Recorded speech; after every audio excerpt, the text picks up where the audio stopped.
then these photos or pictures will certainly turn alive and shower their blessings on you. That is how sages and saints worship God, in the idols they have.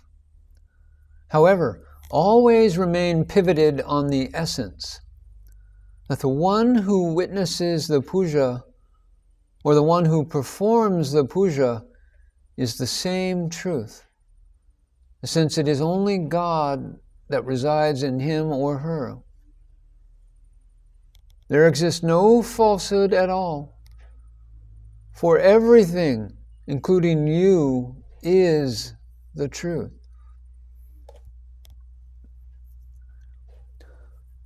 Maharaj then gave me a pat on my back and added, "Has Sri Bhagavan not pointed out the spiritual truth that God resides in one's heart, namely the right side of the chest?"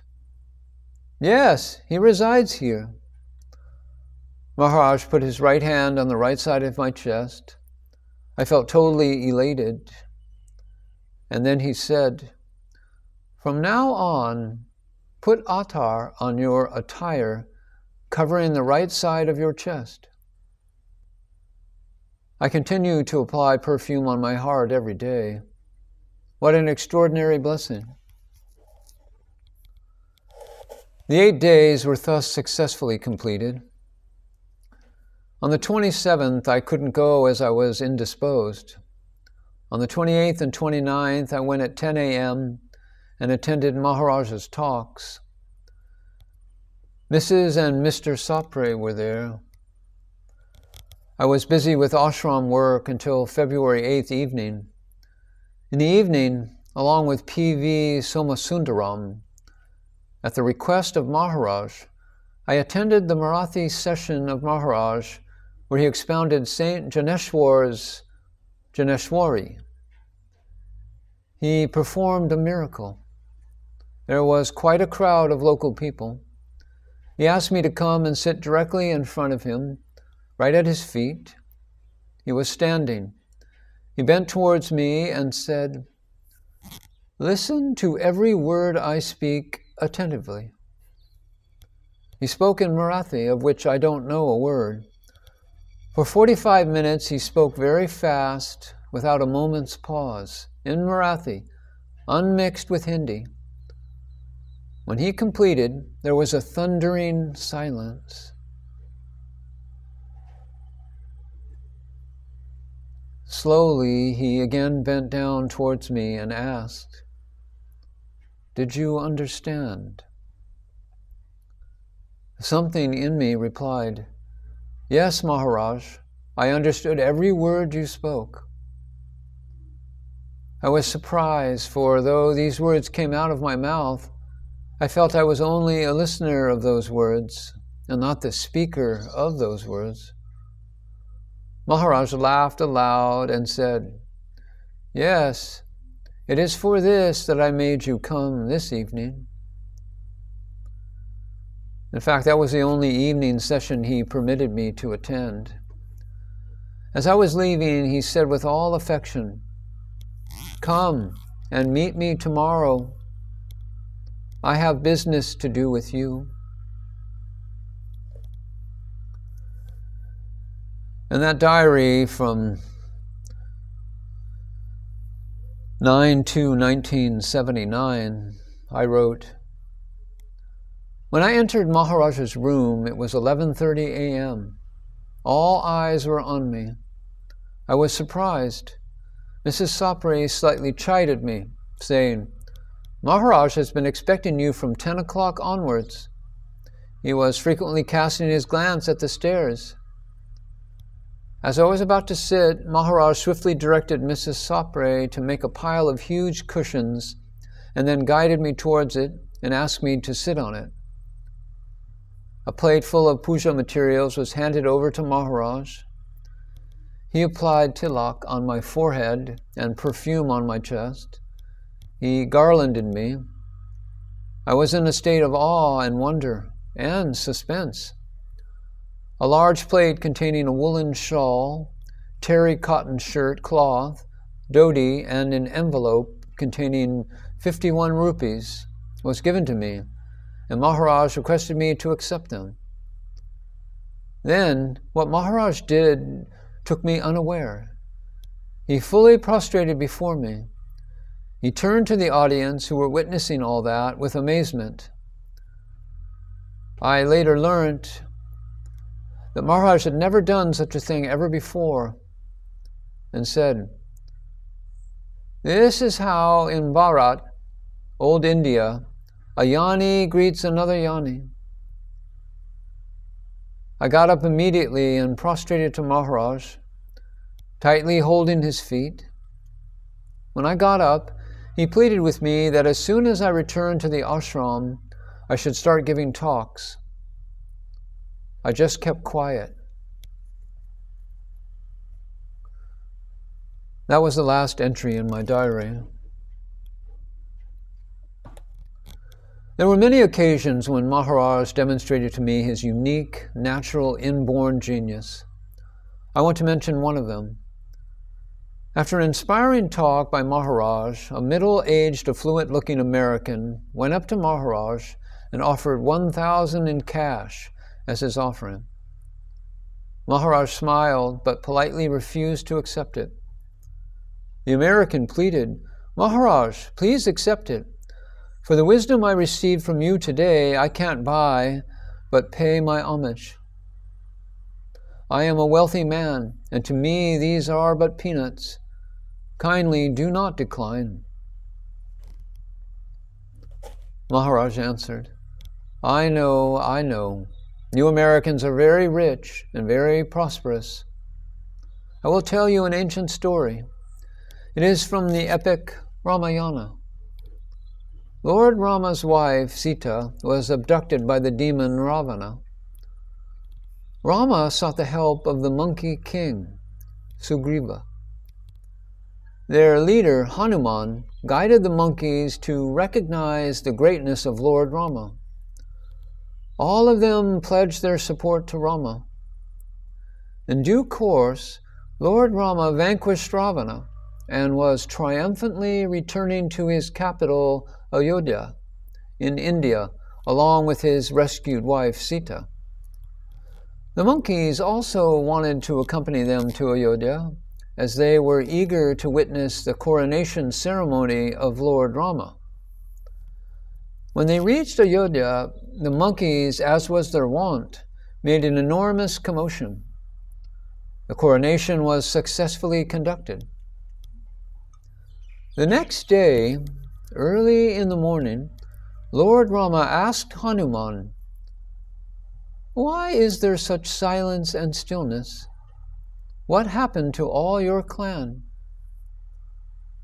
And Hanuman replied, "My lord, when they pledged support to you, they also took a severe vow that they would not eat or sleep until you were crowned as king of Ayodhya. Yesterday they witnessed the coronation. Their vow completed, they ate to their heart's content. They felt so exhausted from lack of sleep that they are now fast asleep."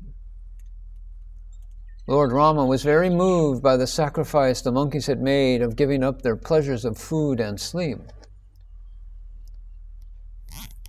Maharaj suddenly stopped his narration and said, "Till now, the original story.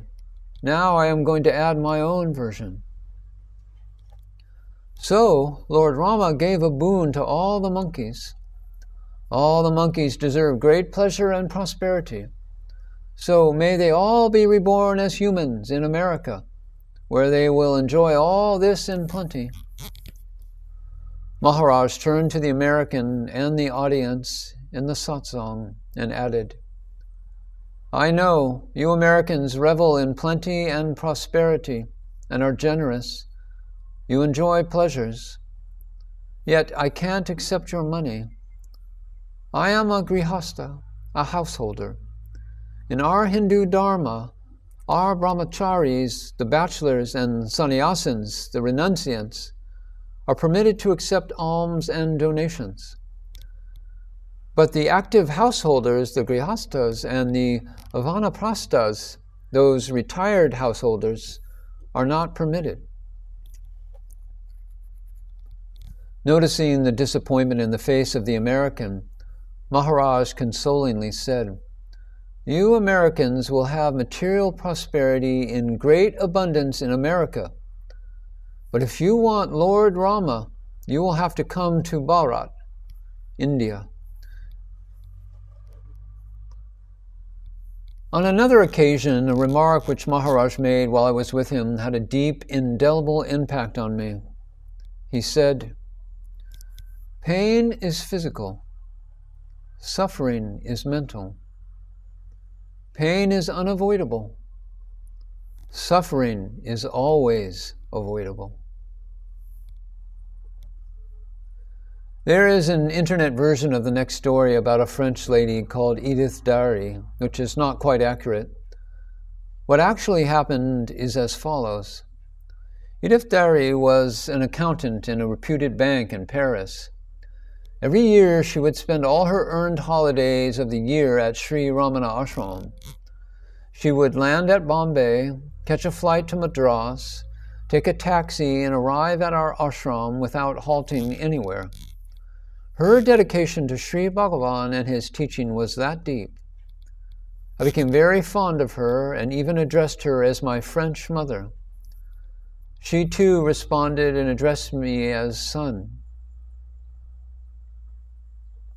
When she read my encounters with Nisargadatta Maharaj in the mountain path, she got very upset. On her next visit, she chided me for wasting time by going away from Arunachala to Bombay to be with another teacher. She asked me, "What is lacking in Sri Bhagavan's teachings that you needed that teacher's help?" She was a powerful personality. It was clear to me that no amount of my explaining matters to her verbally would convince her. So I told her, "Mother, you have to be with Maharaj to know why I go there. On your next visit, stop for a day in Bombay, go to him and see for yourself." She agreed. The next year, during the milk offering at the ashram, the early morning puja, I felt the warmth of an affectionate pat on my back. It was my French mother. She looked overflowingly happy. She hurriedly drew me out and narrated the following with great joy. "As you directed me, my dear son, I stopped for a day in Bombay and went to see Maharaj. I was simmering with anger. I wanted to take him to task for luring my son away from Sri Bhagavan. I went to Maharaj's house at 10. When I climbed up the stairs, there was a large crowd already gathered in front of Maharaj. So I sat on the last step itself. Maharaj welcomed me with a smile and a nod of his head. This infuriated me further. I controlled myself and kept quiet. Maharaj told me, "Ask some question." I didn't respond. He insisted a few times that I ask him something. I became restless and angrily blurted out, "I have nothing to ask of you. There is no doubt in me." Maharaj still persisted with his demand. I became really angry and said, "Why are you insisting on my asking you a question?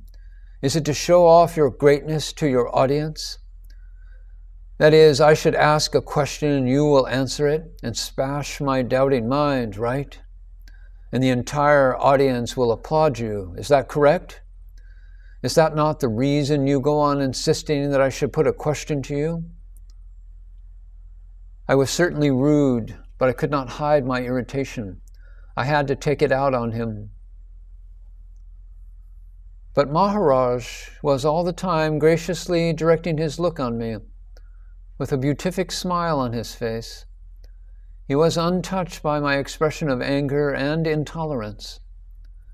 After a few minutes of concentrated look at me, he opened his mouth and words rolled down like a waterfall.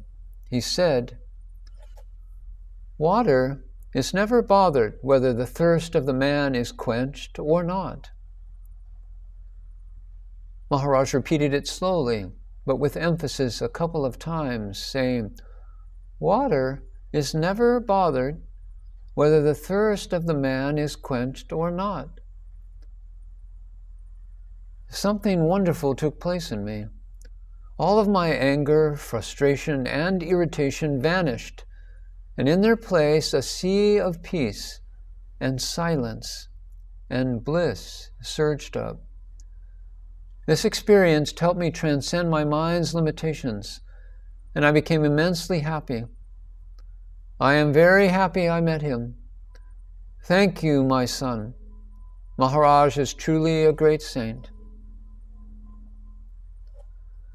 Many were puzzled why Maharaj insisted on asking newcomers to put questions to him, even before they got acquainted with his mode of teaching. This approach was unique to Maharaj.